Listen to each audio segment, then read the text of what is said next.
Eh bien, bonjour à tous et à toutes, que je n'ai pas eu l'occasion de saluer ce matin. Je suis très heureux d'être parmi vous. C'est la première fois que je viens dans votre église pour prêcher la parole de Dieu. Ça fait longtemps que nous nous connaissons, David. Mais c'est la première fois que j'ai été invité et vraiment ça a été un grand plaisir d'accepter cette invitation, de partager ce culte d'adoration avec vous, moi et mon épouse qui sommes donc ce matin ensemble avec vous. Eh bien voilà, j'ai choisi ce matin d'apporter un message concernant les caractéristiques d'une église qui est saine. Et je sais que vous l'êtes déjà par la grâce de Dieu. Alors, qu'est-ce que l'apôtre Paul va donner comme instruction à Tite, son jeune serviteur, pasteur, comme conseil et que ce matin nous pouvons appliquer nous aussi à notre propre vie, puisque c'est la Bible qui nous enseigne cela. Donc, nous lirons un texte dans Tite, chapitre 2, et nous lirons les 5 premiers versets. Dans Tite, chapitre 2, les 5 premiers versets. Voici donc ce que dit l'apôtre Paul à Tite. Pour toi, dis les choses qui sont conformes à la saine doctrine. Dis que le vieillard ou les hommes âgés doivent être sobres, honnêtes, modérés, sains dans la foi, dans la charité ou dans l'amour, dans la patience. Dis que les femmes âgées doivent aussi avoir l'extérieur qui convient à la sainteté, n'être ni médisantes, ni adonnées au vin, qu'elles doivent donner de bonnes instructions, dans le but d'apprendre aux jeunes femmes à aimer leurs maris et leurs enfants, à être retenues, chastes, occupées aux soins domestiques, bonnes, soumises à leur mari, afin que la parole de Dieu ne soit pas blasphémée. Voilà, donc nous allons prier le Seigneur à nouveau. Notre Père et notre Dieu, ce matin nous avons besoin d'avoir un ouïe de disciples. Nous sommes ton Église, nous sommes là pour écouter, pour entendre les instructions que tu as à nous donner en tant qu'Église, Seigneur, afin que nous vivions une vie qui corresponde à ta sainte volonté. Seigneur, je te prie, Seigneur, ce matin de m'accorder la grâce de m'exprimer clairement, Seigneur, afin que ton Église aussi présente puisse recevoir le conseil de ta parole et non pas simplement le recevoir, l'écouter, mais la mettre en pratique, afin que nous te glorifions par notre persévérance et par notre modèle de vie chrétienne dans l'obéissance de ta parole. Au nom de ton Fils, bien-aimé, nous te le prions. Merci notre Père. Amen. Alors tout ce chapitre 2 traite de l'influence évangélique que peut avoir une assemblée qui est en bonne santé. Et donne aussi des instructions directes et pratiques sur la façon dont les chrétiens, dont les croyants doivent vivre dans le but de montrer aux personnes inconverties, incrédules, même si c'est de la famille à nous ou pas, aux pécheurs, la puissance que l'Évangile a de transformer une vie et la joie du salut que procure le salut dans notre vie chrétienne pour chacun d'entre nous. Alors l'apôtre commence par dire ceci, pour toi, dis les choses qui sont conformes à la saine doctrine. Dis les choses, quelles choses? Eh bien, les choses fondées sur la saine doctrine que Paul a déjà enseignées à Tite et que Tite doit enseigner donc à l'Église. Et nous avons par la grâce de Dieu tous ces enseignements qui sont là, écrits dans la parole de Dieu, que ce soit dans les épîtres de Paul ou d'autres épîtres, eh bien nous avons tous ces enseignements que nous pouvons bénéficier pour que justement nous soyons fondés nous aussi dans la saine doctrine. Car l'Église qui est fondée sur la vérité spirituelle et protégée des erreurs spirituelles est appelée à être en santé spirituelle et féconde grâce à la façon dont ses membres vivent. Ça dépend de la façon dont ses membres vivent, car le fruit de la saine doctrine, eh bien, c'est une vie saine, tout simplement. Et Paul présente ici les caractéristiques d'une vie pieuse qui garantissent l'efficacité du témoignage comme les marques distinctives des groupes chrétiens désignés dans ces versets que nous avons lus. Donc les personnes âgées, les hommes âgés, les vieillards, dit-il, les femmes âgées, les jeunes femmes, les jeunes gens et les serviteurs ou les employés. Alors, il commence par donc les hommes âgés, au verset 2, en disant « Dit que les vieillards doivent être sobres, honnêtes, modérés, saints dans la foi, dans la charité, dans la patience. » Donc l'apôtre s'adresse en priorité aux hommes âgés. Et nous sommes tous d'accord qu'en vieillissant, il peut être plus difficile d'accepter le changement. Je commence, j'ai 74 ans avec mon épouse aussi, et nous commençons à ressentir les effets de ce que c'est que la vieillesse, n'est-ce pas? Et la vie peut devenir ainsi moins intéressante pour certains, moins satisfaisante et plus décevante aussi. Et il est si facile avec le temps de devenir quelqu'un d'habitude avec l'âge. Et plus on pratique une habitude longtemps, plus elle s'enracine profondément et devient difficile à déloger. Par exemple, nos péchés d'habitude peuvent devenir par faire tellement partie de notre vie de tous les jours que nous cessons de les voir comme des péchés. Une habitude. Oui. Mais pour un chrétien, cependant, la vieillesse devrait engendrer un amour plus grand encore pour Dieu. Oui. Un amour plus grand pour Dieu, plus grand pour le peuple de Dieu et pour les choses sacrées de Dieu aussi. N'est-ce pas? Ceux qui ont marché avec Christ pendant de nombreuses années, par la grâce de Dieu, devraient se réjouir de ce privilège et de la perspective de le voir un jour face à face à lui. C'est pour cela qu'une église devrait donc apprécier et honorer ceux qui ont passé beaucoup d'années en communion avec le Seigneur. Oui. À étudier sa parole et à servir son église. J'apprécie personnellement des hommes qui sont comme ça, en particulier des serviteurs, des anciens. J'apprécie et j'honore beaucoup. C'est spontané. Personnellement, pour moi, c'est spontané. J'apprécie et j'honore et je respecte beaucoup des hommes qui ont passé tant d'années dans le Seigneur et qui vraiment ont passé beaucoup d'années dans la communion avec le Seigneur, à étudier sa parole et à servir le Seigneur. Une église est bénie quand elle a des chrétiens qui peuvent dire avec Paul, j'ai combattu le bon combat, j'ai achevé la course, j'ai gardé la foi. Oui, la vie chrétienne est un combat de tous les jours. C'est une course que nous devons gagner avec les lois qui nous sont imposées et garder la foi jusqu'à la fin. Et qui peuvent aussi faire la prière suivante du psaume 71. « Ô Dieu, tu m'as instruit dès ma jeunesse. » Dès ma jeunesse, ou dès le jour où tu t'es révélé dans ma vie et je me suis converti, je suis devenu ton enfant adoptif, n'est-ce pas? Tu m'as instruit dès ma jeunesse et jusqu'à présent, dit le psaume, jusqu'à présent, j'annonce tes merveilles. Jusqu'à présent, à l'âge que j'ai, au temps où je suis arrivé, eh bien, j'annonce encore tes merveilles. Bien sûr, ce n'est pas à dire qu'on ne puisse aucunement reprendre les personnes âgées si cela est nécessaire, n'est-ce pas? David en sait quelque chose sur cela.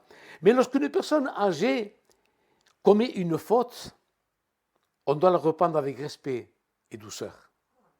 Oui. Ne réprimande pas rudement le vieillard, dira l'apôtre Paul à Timothée au chapitre 5 dans sa première épître, mais exhorte-le comment? Comme un père. Comme un père. C'est-à-dire qu'il ne faut pas adopter une attitude dure dictatoriale ou dénonciatrice avec un ancien. Mais l'exhorter, comme dit l'apôtre Paul ici, comme un père, en s'efforçant de le persuader avec respect de mener une vie plus sainte. Voilà à quoi nous sommes appelés s'il est nécessaire de reprendre une personne âgée. Alors, quelle est la recommandation de l'apôtre Paul à Tite qui va donner à ces hommes anciens?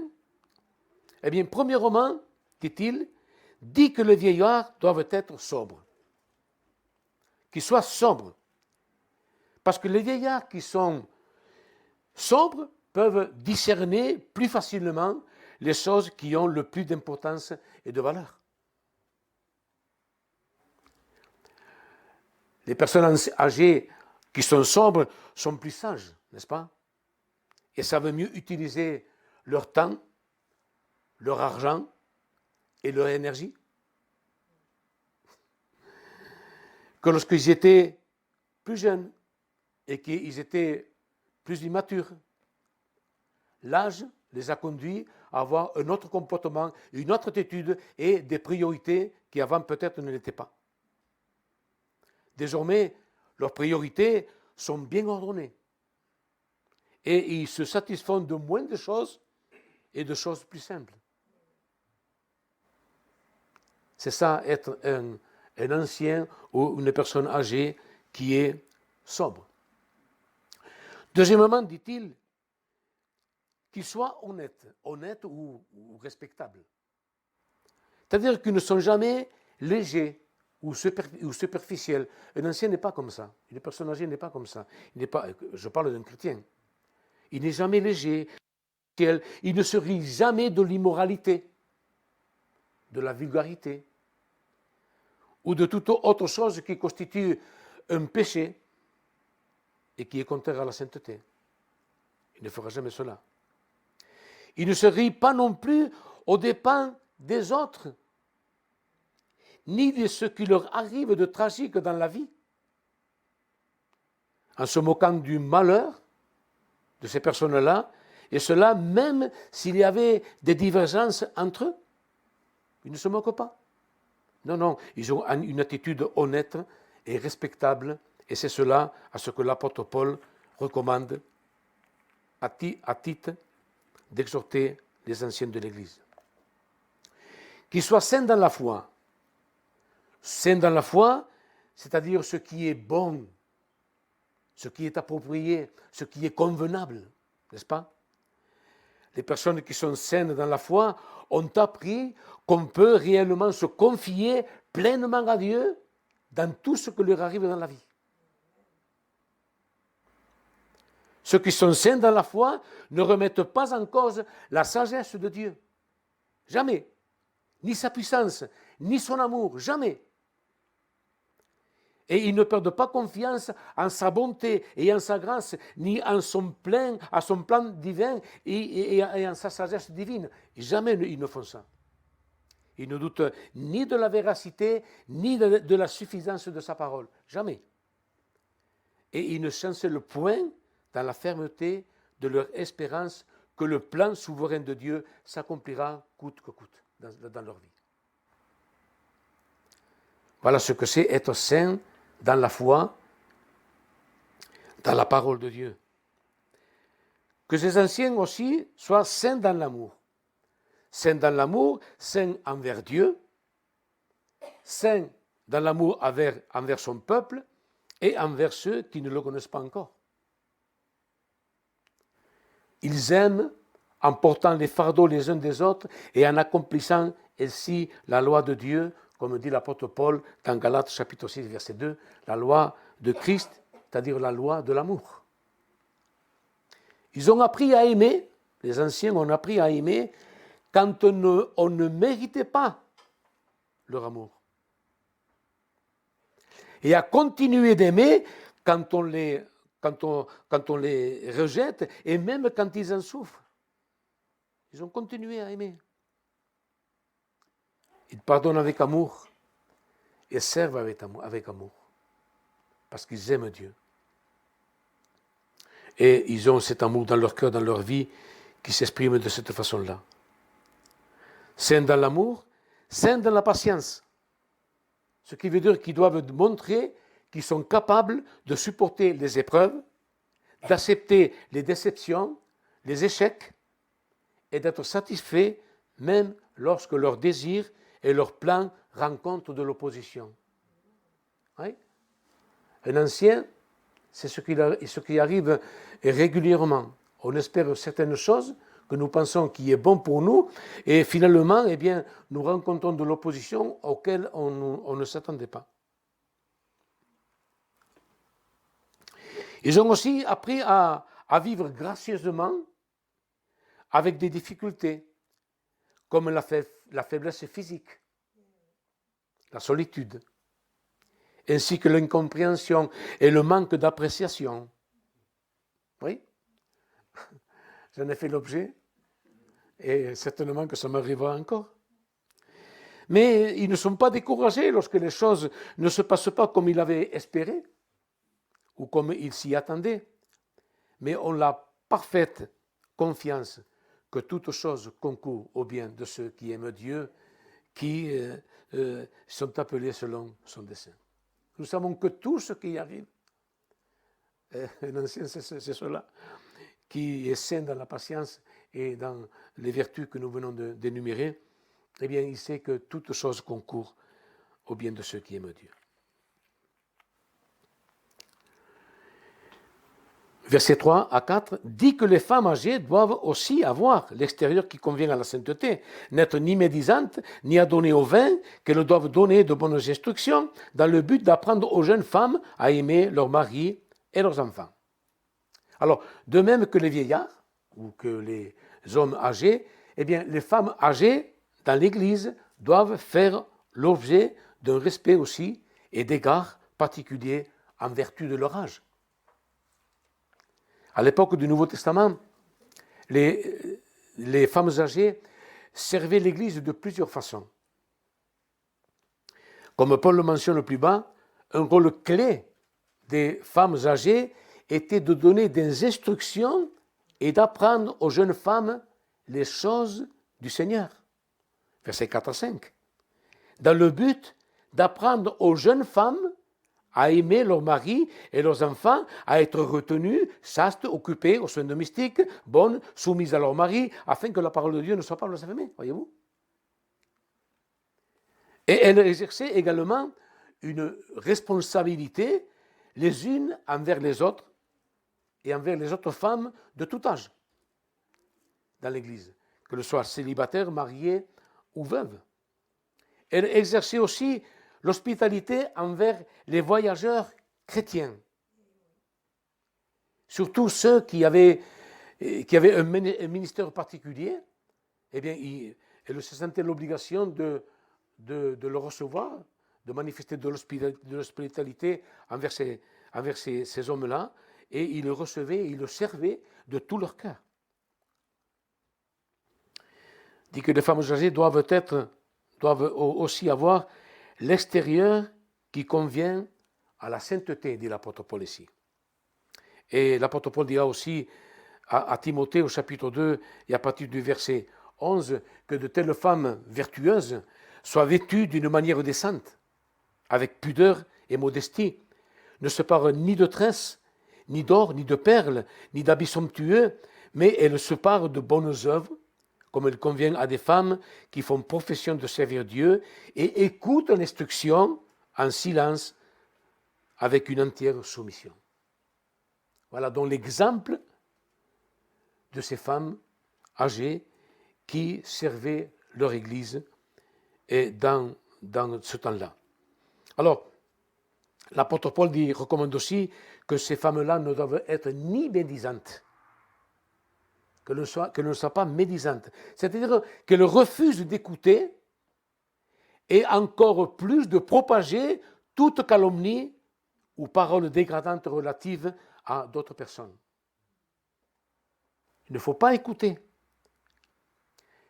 et propager des commentaires, des discussions, des critiques, etc. Une femme chrétienne âgée dans l'Église ça n'intéresse absolument pas.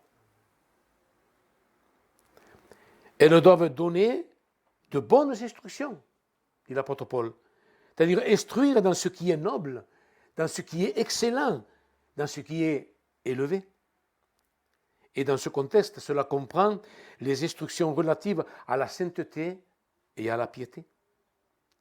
Ayant bien instruit leurs propres enfants, les femmes âgées ont maintenant la responsabilité de donner de bonnes instructions aux jeunes femmes dans l'Église et de leur apprendre à être des épouses et des mères pieuses et saintes. Dans le but, dit-il, d'apprendre aux jeunes femmes à aimer leur mari et leurs enfants. Et le verbe aussi apprendre veut dire aider les autres à cultiver un bon jugement et de bonnes attitudes au sein du foyer,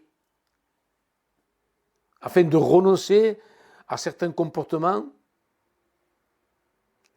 et à certaines réactions naturellement que beaucoup de femmes ont par instinct de manifester avec leurs enfants ou même avec leurs maris qui sont charnels. Alors, ces femmes anciennes avaient cette responsabilité d'enseigner justement les femmes plus jeunes à avoir un comportement digne dans leur foyer. Dans le but d'apprendre aux jeunes femmes, dit-il, à aimer leur mari et leurs enfants. Alors, le premier commandement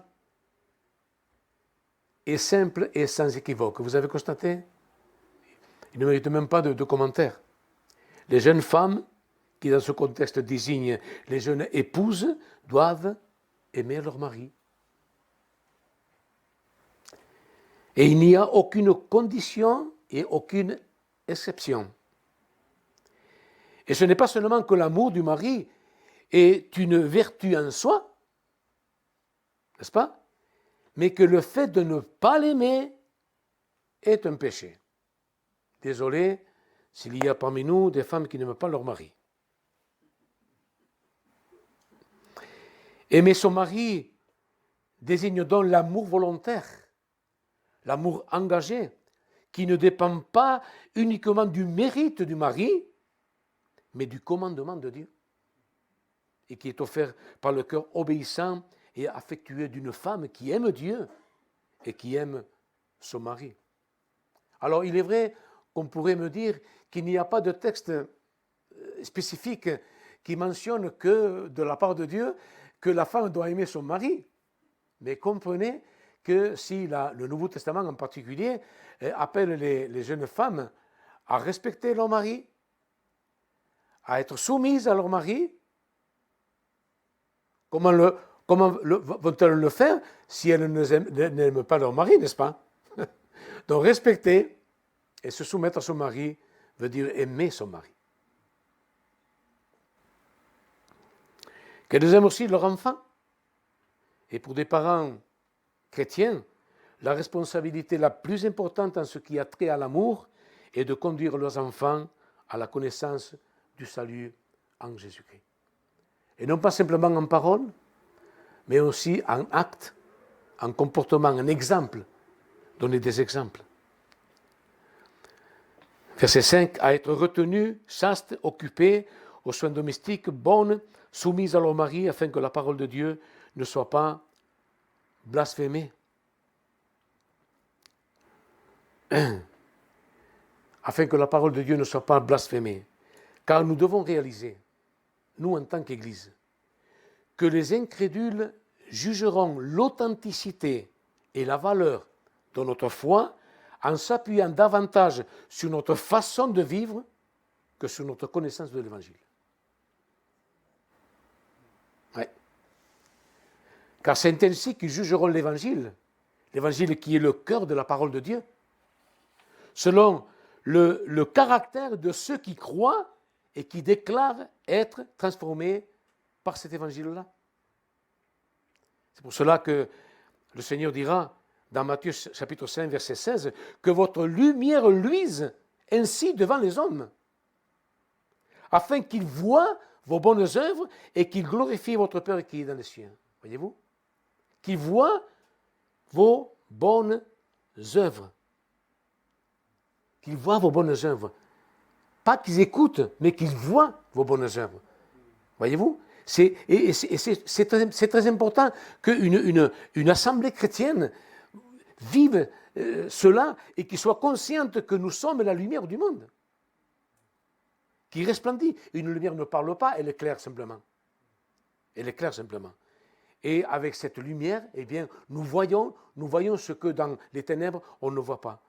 Eh bien, nous sommes, par la grâce de Dieu, nous sommes les instruments de Dieu pour éclairer ceux qui, moralement, sont encore dans les ténèbres. Que ce soit nos familles les plus proches qui sont inconvertis, comme nos voisins, comme les gens qui nous connaissent, eh bien, nous sommes des lumières qui luisent dans les ténèbres et les hommes doivent voir nos bonnes œuvres afin qu'ils glorifient votre Père qui est dans les cieux, dit le Seigneur ici.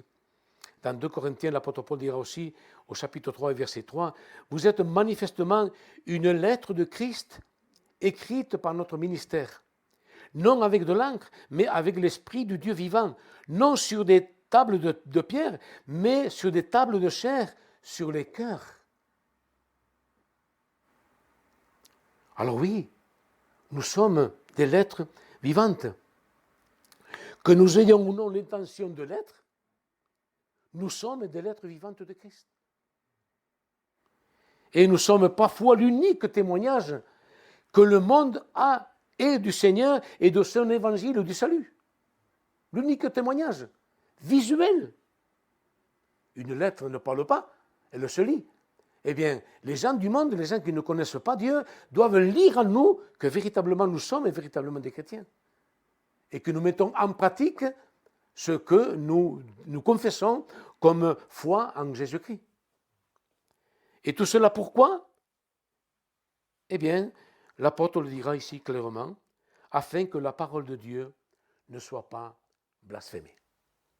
Afin que la parole de Dieu ne soit pas blasphémée. Afin que l'on ne parle pas de l'évangile d'une manière injurieuse, à cause de la vie incohérente de ceux qui professent être influencés par cet évangile.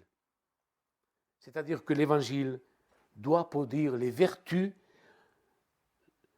dont il est question ici, que nous avons évoquées, et que si ce n'est pas le cas, eh bien, on lui reprochera de n'avoir aucune valeur. Aucune valeur.